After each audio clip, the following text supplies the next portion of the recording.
I'm Becki Zerr, and welcome to Raising Kindness, a podcast all about promoting volunteerism within our community. Join me each month as I'm joined by my 12-year-old son, Bennett, and his friends, demonstrating that together, despite my vision loss, we can definitely make a positive difference in others' lives.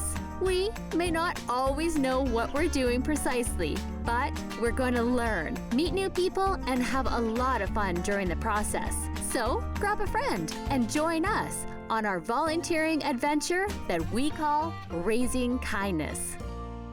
Welcome to Raising Kindness, the podcast that's all about volunteering and giving back to our communities. Throughout my life, I've always had a variety of hobbies. Right from when I was wee little, I loved crafting. And when Bennett was little, our kitchen table was rarely without scissors, glue, and glitter. I've also always had a thing for baking. Those who knew me best during university could easily tell precisely when I either had a major assignment coming up or a final exam, because our house was suddenly filled with baking. I've come to realize that baking is a fantastic way for me to both procrastinate and de-stress all at the same time. When Bennett was old enough, he would stand on a kitchen chair right beside me. That little bit of extra height would make him just tall enough to reach the countertop. He loved scooping and mixing, but most of all, he loved the chocolate chips that usually coincided with whatever we were making. The crafting, it stopped, but the baking continued after my sight loss. For a while there, I couldn't even imagine finding another hobby that made me happy. But in time, my hobbies changed, just as I had. My friends that knew me before my sight loss, well, they kind of thought it was absolutely hilarious when I shared with them my newfound hobby. I know that they were more so shocked by my choice than trying to be rude, because my new choice seemed completely out of character. But I loved it. I loved gardening. I planted flowers from seed and planted my own variety of tomatoes right from seed too. Essentially, the hobby grew from there. I would sift through the pile of wee tiny seeds, gently feeling around until I could only feel one between the tips of my fingers. In individual pods, I would then plant them at the precise right depth, simply by feel. There were definitely moments of frustration, but that basic quiet repetition really helped clear my busy mind at that time and allowed me to practice patience. Today, I no longer start my plants from seeds. I more so just purchase them from a greenhouse, like a normal person. But I do plant all of my own flowers outside. It's most definitely not an intricate arrangement that I'm putting together at all. I find it easiest to plant and maintain plants of brightly colored petunias. As much as I love to grow plants, I also happen to be really great at killing them. So I try to keep things simple. Back in the day, when I first started this new gardening adventure, our vegetable garden used to be vast and expansive. It would consist of row after row of a variety of vegetables. At that time, though, we lived on an acreage. Today, we live in the city. And, to be honest, how our yard is designed, pretty much anything I try to grow in the ground actually turns out to be a total epic fail. So, I now have a raised bed, built by my amazing husband. And I simply focus on the basics, like tomatoes, onions, lettuce, and a small variety of herbs. Anyway, needless to say, I really do enjoy my new gardening hobby. So let's get started with today's episode, and perhaps by the end, you too will have a green thumb. For this episode, we had the opportunity to volunteer at the amazingly beautiful Regina Floral Conservatory. Brenda Henning is the lead over there at the conservatory, and she was the one that gave us a green light on this volunteer experience. Welcome to the show, Brenda. Thank you, Becki. I'm happy to be here. Oh, I'm so delighted that you're able to join us. I'm just wondering if we can first start off by you telling us just a little bit about yourself. My name's Brenda Herring. My background is in education. I taught for many years. I was a principal for 17 years.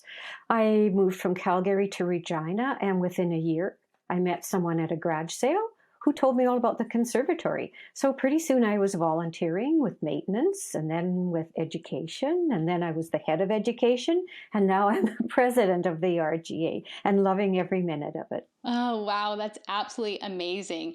A little spoiler note, I guess, on this side, my kindergarten teacher's name was Mrs. Herring, but No yeah, it way. totally I was. taught kindergarten too. Oh, did you really? Yeah. Yeah. We'll have to talk about that offline. Yeah. Yeah. I'm just wondering if you can start off by telling us a little bit about the Floral Conservatory and maybe how it got started. Well, the Floral Conservatory started just with 3 greenhouses that the city had to grow flowers to beautify Regina. That was back in the 1940s. And then as the years went on, a fellow named Ken Beattie, who was quite a famous horticulturalist now, he has several books out, he got together some members that were working at the conservatory, and he said, why don't you form the Regina Garden Associates? Why don't you form an association so that you can take over instead of just the volunteering here? And so those 12 people became the pioneers, and that was in 1969. And we've been together ever since. We now have about close to 200 volunteers. Wow. I totally remember the name of Ken Beating. I totally remember his name. I'm obviously a kid of the 80s, so that's so fun to hear you mention him as well and that he was part of the whole beginning. So thank you for sharing that with us. I'm just curious if you can share a little bit about some of the programming that takes place at the amazing conservatory, because I remember the kids, when Bennett was in preschool, he stopped by with his preschool class, and it was such a memorable field trip for all of us. Yes. Well, one of our mandates at the conservatory is to cultivate health, happiness, and hope, to achieve a state of well-being, which was a little bit of a change from what we normally did.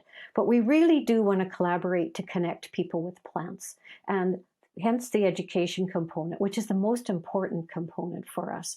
We have 2 very important programs for children. The first being Little Gardeners, and that's for children all the age of 1 all the way up to 5.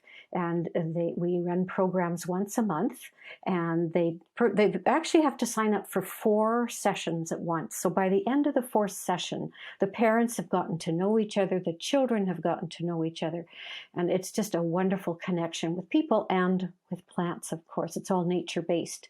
The other program are our school programs, which has 2 components because of COVID. We actually got a benefit from COVID there. The school tours are when the schools book our conservatory. They come to the conservatory and we plant a plant with them. We talk to them about plants and teach them on the specific things they need to know according to the science curriculum. And then we go into the conservatory and we show them all the wonders that are there. And the other thing that grew out of COVID is we realized schools couldn't come to the school to tour. So we put together a plant support unit kit, nice long name, but it contains the pots, the soil, the cuttings. We put together 2 videos to support this. We put together a booklet for the teachers to follow all the directions. And people have come now from all over southern Saskatchewan to pick up that plant support unit for their schools. Wow, like the options that you have for each stage of the learning process is just amazing. And as a side note, you can totally tell you have a very strong teaching background because you can just hear the passion in your voice today when you were talking to the kids and teaching them all about the different plants that were within the facility, and the wealth of knowledge that you were able to share with them was definitely apparent. But I mean, building on the programs that you guys provide there, obviously funding is a consideration. So I'm just wondering if you can share with us your primary funding sources and if donations happen to be something you rely on for the public as well. Well, they certainly are, Becki, as you can imagine. Our funding actually comes, we're in a partnership with the City of Regina. And the City of Regina provides us with $18,000 a year. And that's to cover the cost of buying the plants. And that pretty much is what it costs us a year to buy plants. Because for every display we put in new plants. And the shelf life of bringing in those plants is about a good month and a half, 2 months. And after that, they're finished. We need probably another $5,000 on top of that to cover all our expenses at the conservatory. So we do rely on donations. We do events and try to raise money in that way. Fundraising has become crucial for us because our contract with the city is due for renewal of 2024. We are not sure what's going to happen. We know we need a new home. We know this one is really feeling its age. And we know that our hot summers, we're not sure how we can keep going there because we lost an awful lot of plants. We don't have automatic vents that open. We don't have misters. We just have one real hot box, and that's what our plants are growing in. Well, it would be very exciting to just begin to imagine what a new facility could be like for your group and how amazing it would be for everybody to come and visit. I'm just curious. I mean, you spent a couple of hours with the kids and I today, and I'd like to think we're a bit of an atypical volunteer group, but I'm just curious what your thoughts were on our little group coming out to help out. I mean, me as a visually impaired mom, and then having kids being part of the volunteer team. What are your thoughts on that? Because I work with children and find the value of children and enjoy working with children, I truly enjoyed that. Interesting, though, with the Floral Conservatory, because it's a whole different scenario again, because we rely on 100% volunteers. So what we've found in the past, that we welcome volunteers to volunteer with a mum, as long as they're a member. But to get you can only volunteer at the conservatory if you have a membership. And membership's only available if you're 16 years and older. We've tried different things during the year, like the schools all have volunteer programs. And so we've tried several different scenarios and found that the work that is required to do all the recording and to work with the kids, we're struggling to stay on our feet. and that's just one more thing that we're so sadly that we're not able to accommodate. No, and that's totally fine. I mean, the age of 16, that's still a doable age. They're still young and impressionable, I think, at that point where they can come out. What about people who are, somewhat similar to myself that may not be sort of quote mainstream and may have a little bit of a disability or a challenge? What are your thoughts on them coming out and being part of the volunteer team? I think that's a very important component. Interestingly, we had a fellow who he was a farmer and had a brain injury, and asked if he could come and work at the conservatory. And so one of our volunteers stepped forward and said, "Sure, I'll take him under my wing." And we were just happy to have him. We found out his niche was washing pots, and so we just loved that. He just seemed to absolutely love doing that. So we were able to accommodate his needs. I don't know, Becki, if you noticed just as you were leaving, there was a group that came in from the Cosmopolitan Center. I sure here in did. Regina. Did you notice them? Well, we went to their center. We took the plant unit to them, and we talked to them about plants and planted plants, and that was in about April or May. So, of course, I recognized them, and I said, "Hi," and one of the gals recognized me. "Brenda, you're here." She gave me a great big hug. Like, oh my gosh, that was just such a special moment.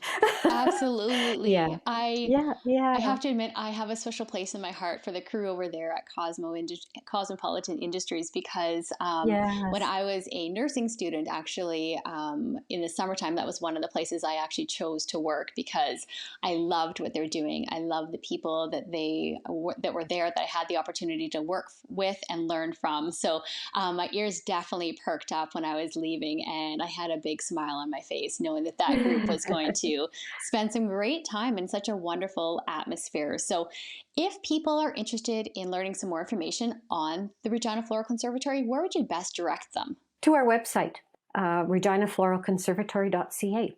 That's perfect. Thank you so much, Brenda, for the amazing volunteer opportunity. The kids and I had an absolute blast. Like I said, they were pretty much bouncing out of the building when we left, and they haven't really stopped since we got home here. And they're very proud that they had an opportunity to help out at your amazing organization. So thanks again. Well, thank you for your kind words. It was a pleasure for me as well, Becki. Next up, I'm happy to invite an ongoing volunteer at Regina's Floral Conservatory, Sarah Ledlow, to join us on today's podcast. Welcome to the show, Sarah. Thanks for having me, Becki. You bet. I'm wondering if you'd mind starting off by telling us just a little bit about yourself and what you like to do for fun.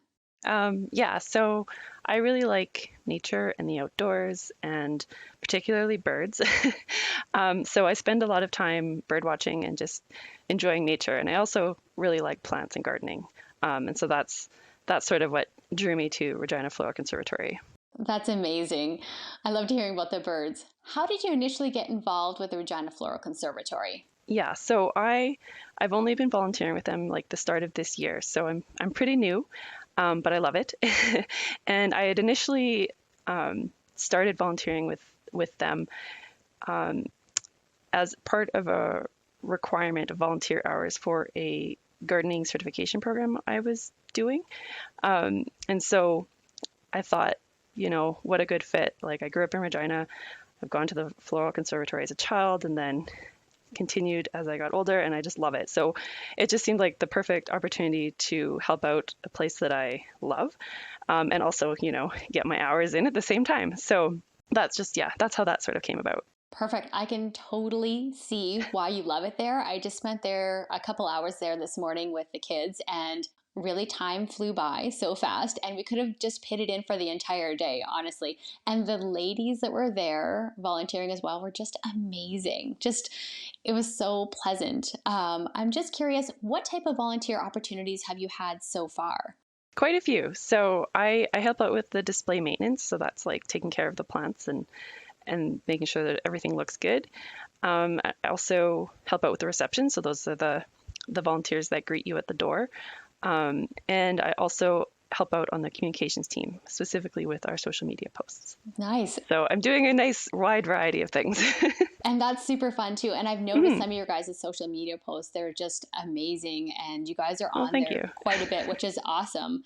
I'm just wondering, what do you enjoy the most about volunteering? I mean, you kind of, when we walk out of a volunteer opportunity, I know I feel really happy and excited and just like so fulfilled myself. I'm just curious what your experience is that you've noticed so far. Yeah, for sure. So um, one of the so the main reason I started volunteering with them is, like I said, to make those hours I needed in a place that I wanted to contribute to. And another reason was that I wanted to meet people in my local gardening community.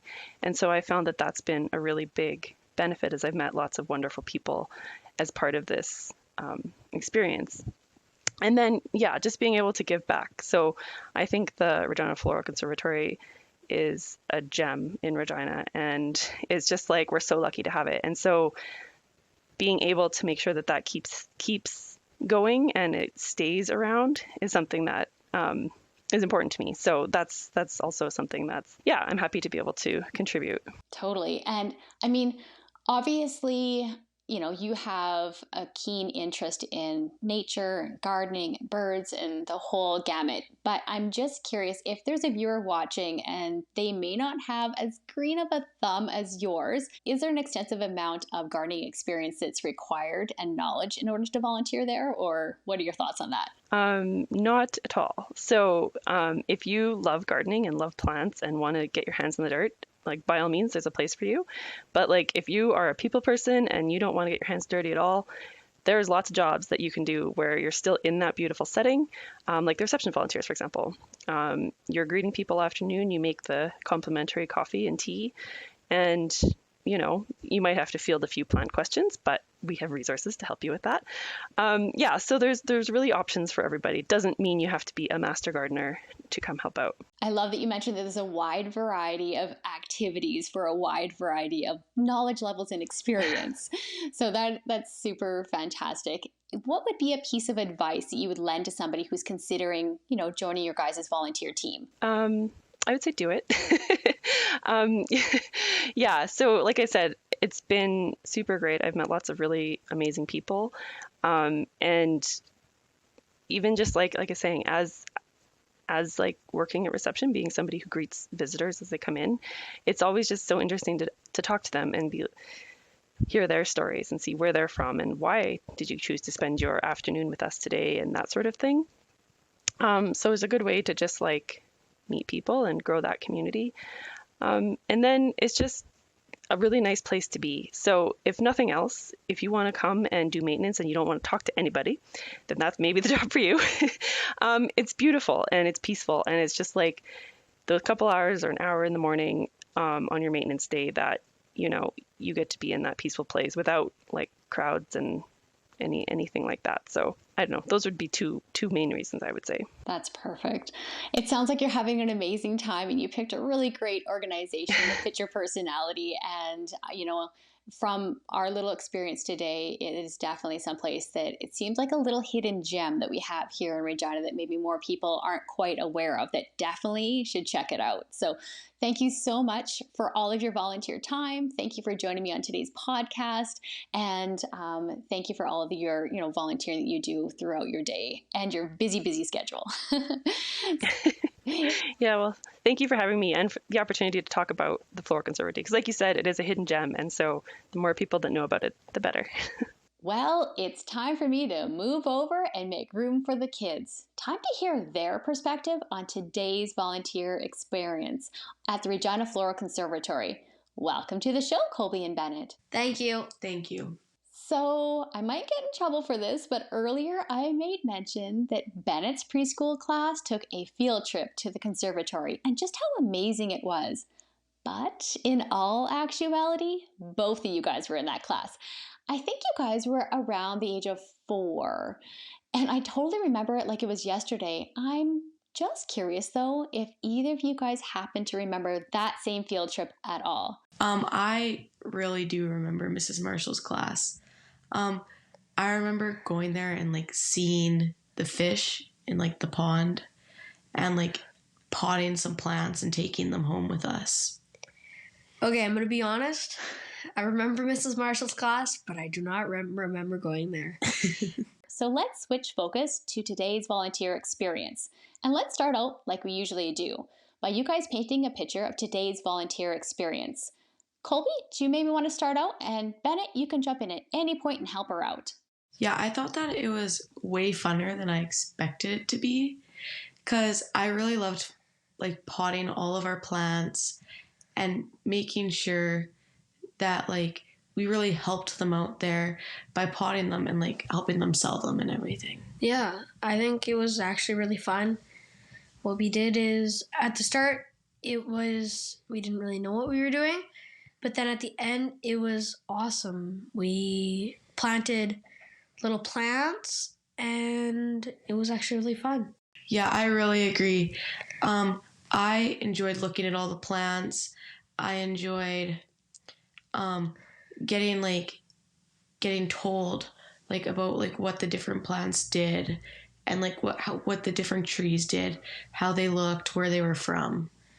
And there was also one more thing. We learned how to do the Dairy Queen test where you flip the plant upside down and then like the dirt upside down to make sure that you have a good base when I'm planting the plants. Was there something that each of you guys were able to learn by our volunteer experience today?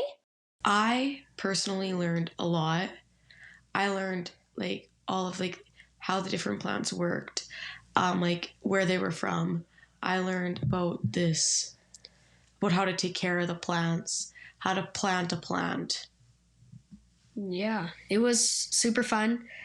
Basically the same as Colbey, learned how to plant plants properly and like just taking us for the tour around the place, showing us all the different plants and stuff. Oh, there was this plant that when you brushed your hand along its leaf, it would close. Its leaf would close because there was a whole bunch of different ones. It was for protection so flies and stuff wouldn't go inside of it.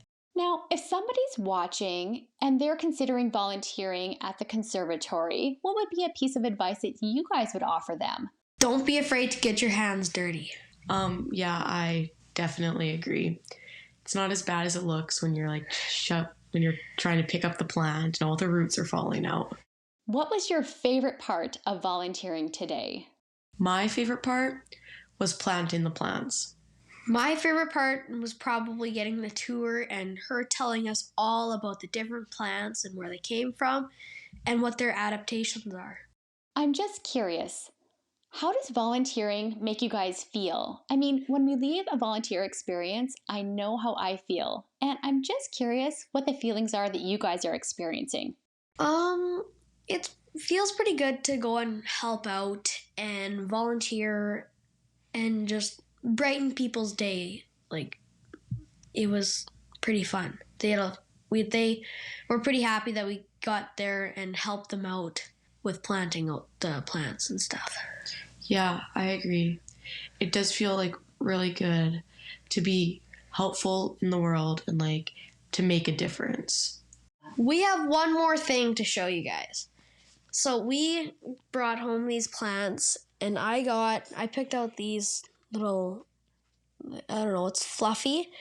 And a funny story, my grandma actually has these, and I was actually touching them, and she was like, "Stop touching that, like you're hurting it." And so I got my own to touch. So I can't quite remember what this one's called, but I know that this one right here is a baby of the Mexican hat mother plant, and you can plant it in a pot and then it'll grow to be like a mother. And we both planted these ourselves today.